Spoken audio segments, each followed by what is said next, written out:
Hi guys, I am ZBone00, and today we will be going through the best weapons that have been added to Destiny 2 Shadowkeep during the Season of Dawn.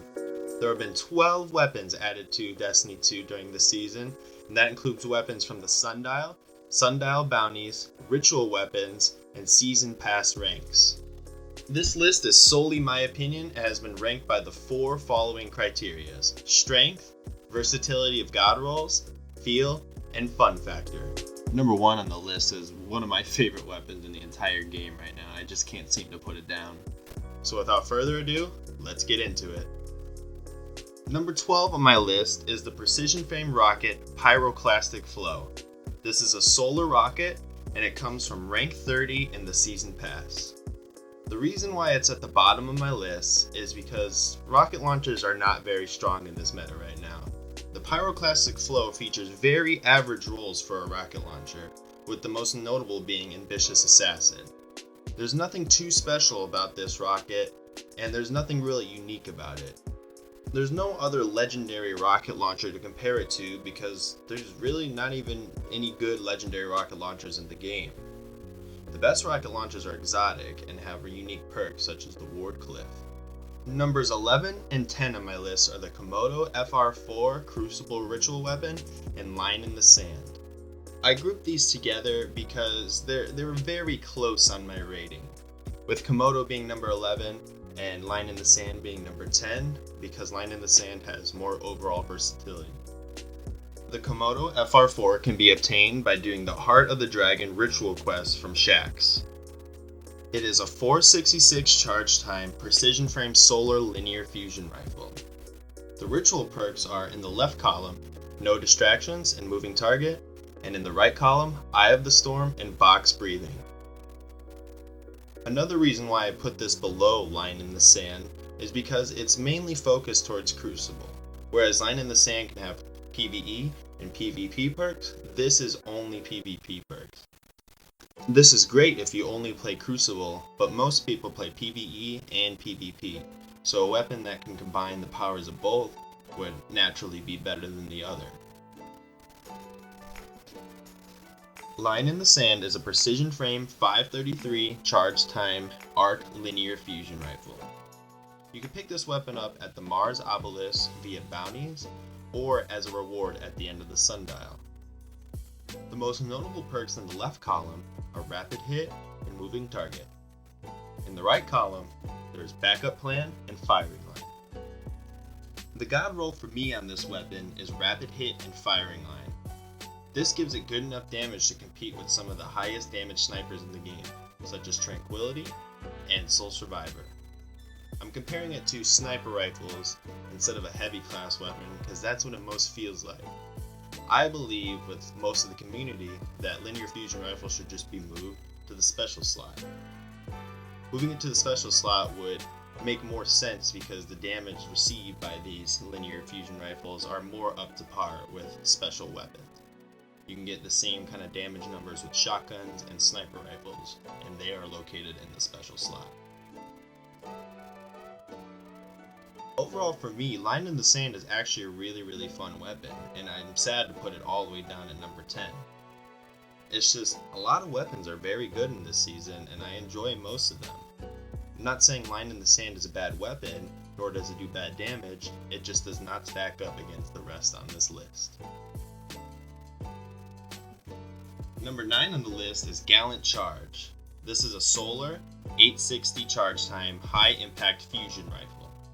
You can pick this one up at the EDZ Obelisk via bounties, or again as a Sundial reward. The most notable perks in the left column are Demolitionist and Auto-Loading Holster. In the right, Swashbuckler, Lead from Gold, and Multi-Kill Clip. The god roll for me on this weapon would be Demolitionist and Multi-Kill Clip. Demolitionist because it's just a very good overall perk. You get grenade energy from kills with the weapon, and if you throw a grenade, you can reload the weapon. Multi-Kill Clip is just the best damaging perk in the game. Since the recent nerfs on Rampage and Kill Clip have taken effect, Multi-Kill Clip is the king of damage perks. Gallant Charge is fun to use, but it's very PvE oriented. there's really not a lot of PvP aspect to the weapon. The reigning king of fusion rifles right now in the meta is the Arantil, and the question is it better than the Arantil? My answer is no. Arantil is crazy right now in the Crucible because it can hit at a really extended range and has perks to support that range on it. Gallant Charge, it cannot really roll with too many great PvP perks. You can use it in PvP, but it will not be as strong as something like the Arantil. Next on my list is the Void Sniper Rifle Trophy Hunter. It's a 72 RPM aggressive frame sniper rifle. You can pick this one up by reaching level 45 in the Season Pass. You can get random rolls on this weapon by linking all the individual obelisks to the Tower Obelisk. This is a quest from Saint 14 and can only be completed once you complete all the Osiris missions to save Saint 14. Notable perks in the left column are Lead from Gold and Triple Tap, and in the right, Vorpal Weapon, Dragonfly, and Snapshot Sights. The god roll for me on this weapon would be Triple Tap and Vorpal Weapon. I picked this god roll because it kind of reminds me of a mini Black Hammer from Destiny 1. Triple Tap will give you the ammo back to your reserve after landing 3 precision shots, and Vorpal Weapon will just add to the damage of the weapon. But the reason why this weapon is so low on my list is because Vorpal Weapon is not as good as Firing Line. The most powerful snipers for DPS in this game right now are Tranquility and Soul Survivor, both of which can roll with Firing Line. Firing Line adds a 25% damage buff to your weapon, while Vorpal Weapon only adds a 15% damage buff. The caveat for Firing Line though is you have to be by 2 other Guardians, while Vorpal Weapon you can just use by yourself in a solo activity. I believe that the Trophy Hunter with Vorpal Weapon and Triple Tap would be an interesting weapon to use when soloing activities like Nightmare Hunts or the Nightfall the Ordeal. But when you're in a fire team and you're looking for the highest DPS output, I would not pick this weapon over something like Tranquility or Soul Survivor just because of that extra damage received from something like Firing Line. Steel Feather Repeater is number 7 on my list. It is a 720 RPM rapid fire frame kinetic auto rifle. You can pick this one up at the Tangled Shore Obelisk via bounties or again as a reward at the end of the sundial. Auto rifles are sort of like rocket launchers in the meta right now. They just don't have a place. There's SMGs out there that totally outclass auto rifles, and they basically do the same thing. Steel Feather Repeater, though, it's a very interesting weapon because it's starting to use perks that are generally found on submachine guns. In the left column, you can get Feeding Frenzy and Subsistence. In the right, you can get Swashbuckler, Vorpal Weapon, Multi-Kill Clip, and Elemental Capacitor. These are not the only perks you can get in these columns, but the most notable ones are the most ones that you're going to look after when grinding out this weapon. The god roll for me would definitely be Feeding Frenzy and Multi-Kill Clip, because Feeding Frenzy is a premium reload perk, while Multi-Kill Clip is again a great damage perk. We are now entering the upper half of my list, and at number 6 we have Patron of the Lost Causes. Patron is a 200 round per minute lightweight frame kinetic scout rifle. This one can be picked up at the Nessus Obelisk via bounties or the sundial rewards. And the most notable perks in the left column are Rapid Hit and Full Auto, while on the right you have Vorpal Weapon, Explosive Rounds, and Osmosis. I have been using this weapon a ton because it matches up so well with the seasonal mods offered in this season. You can add stuff like Anti-Barrier Ranger or Unstoppable Shot to this weapon. While the Scout Rifle doesn't offer the more conventional damage perks like Rampage or Kill Clip, it is a very interesting weapon to use. I very much enjoy Rapid Hit and Explosive Rounds on it. The god roll that I have picked out also works very, very well in the Crucible. Alright, moving closer to the top of the list, at number 5 I have Python. Python is the Gambit ritual weapon this season, and it's a 55 round per minute aggressive frame void shotgun. The 2 ritual perks located in the left column are Overflow and Feeding Frenzy, and in the right you have Shield Disorient and 1-2 Punch. You can pick up the Python by going to the Drifter and collecting the quest Get Closer. This quest is a little lengthy, so strap in and grab your best shotgun. I put this weapon so high on the list because unlike auto rifles and rocket launchers, shotguns are in a very good place in this meta. Shotgun perks such as 1-2 punch can be combined with exotic armor perks, such as the ones located on Liar's Handshake, to boost your damage and get some really nasty DPS numbers. This is a very interesting shotgun, but it's not the best added this season. We'll hear more about that in a bit. Alright, in the top 4 now. Number 4 is Martyr's Retribution. Martyr's is a 90 round per minute wave frame solar grenade launcher. This is the first wave frame grenade launcher that has been added to Destiny 2. A wave frame grenade launcher sends a burst of flame at the point of impact.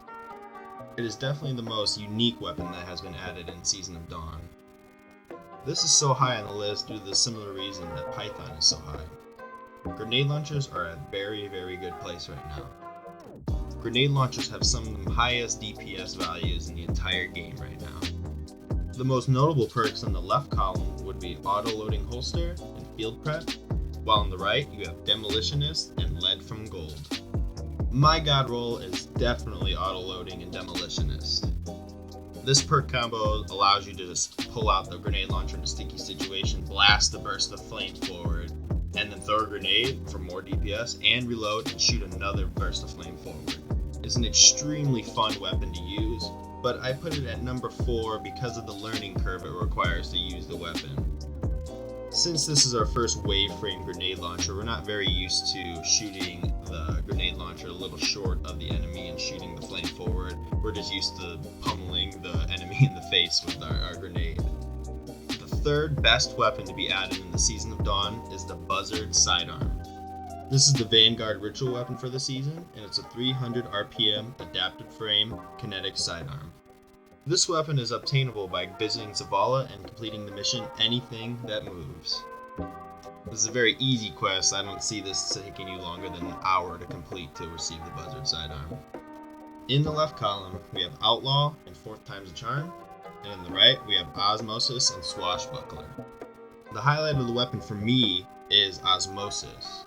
Osmosis is a new perk added in Season of Dawn that allows you to match the energy type of the weapon to the grenade that you throw. So let's say you throw a void grenade, you get a void version of the sidearm. You throw a solar grenade, you get a solar sidearm, and if you throw an arc, you get an arc version of the sidearm. This makes the weapon very viable in activities that have the match game modifier on them because it allows you to have 3 weapons with all 3 burns. The second best weapon added in Season of Dawn is Perfect Paradox. And I know Perfect Paradox was added in Curse of Osiris, but now it is back with random rolls. Perfect Paradox is a 140 RPM rapid fire frame kinetic shotgun. You can receive the original static roll of this weapon from the Osiris mission, or you can obtain random rolls from linking all the obelisks to the Tower Obelisk. The most notable random rolls for this weapon in the left column are Demolitionist, Slide Shot, and Field Prep, and in the right column, Swashbuckler, Trench Barrel, 1-2 Punch, and Rampage. This random rolled version of Perfect Paradox has every single good shotgun perk in the game that can roll on it. Trench Barrel is a fan favorite, 1-2 Punch, high DPS, Rampage a classic, Swashbuckler an extension of the classic. All of these are absolutely fantastic perks and make it a very, very versatile shotgun for any activity. And the grind to get random rolls on this weapon is very, very easy due to the bounties that you can receive at the Tower Obelisk. Overall, this weapon is just a great blast from the past, and it's so fun to test out the new random rolls on this weapon that Bungie have added. And that is why it is number 2 on my list of the best weapons added to the Season of Dawn. Alright, the moment we've all been waiting for. Number 1 on the list is the Sidearm Breachlight. Breachlight is a 325 round per minute aggressive burst kinetic sidearm. As of Season of Dawn, sidearms have got a huge buff that make it outclass stuff like the Recluse in speed tests. Like I said earlier, this is my favorite weapon in Destiny 2 right now. I just can't seem to put it down. In the left column, the most notable perks are Demolitionist and Outlaw, while in the right column you have Quick Draw, Multi-Kill Clip, and Osmosis. The god roll that I've been rocking for this weapon is Demolitionist and Multi-Kill Clip. This weapon has been featured in so many of my recent armor builds. It just pairs so well with grenade builds or just high damage builds. Sidearms are truly fantastic in Destiny 2 right now, and I really highly recommend you grab one of these breach lights before Season of Dawn ends. Well, there you have it. That is my opinionated ranking of all 12 Season of Dawn weapons. Again, making this list was very hard for me because I don't really see any of the new Season of Dawn weapons as bad. It's just that so many of the top tier weapons such as Breachlight and Perfect Paradox outweigh the lower tier ones like Line in the Sand that it's kind of easy to see the distinction between the best and I don't want to say even the worst, but the most lowest ranking new weapons added in Season of Dawn. If you think I misranked some of the weapons on this list, then go ahead and let me know in the comments. I value your guys' opinions and I'm totally open to discussion on why you may think that some weapons are better than the others. I think what the Destiny 2 community needs right now is a very open discussion on our opinions on the game. No, the game is not really in a great state right now, but we should not make it worse with a very volatile and toxic community that we have been portraying online. If you like this kind of content, make sure you subscribe. I'm planning on covering all types of Destiny 2 content on this channel, and I'm very excited to see what the future holds. So again, if you enjoyed, like, comment, subscribe, and I'll see you next time.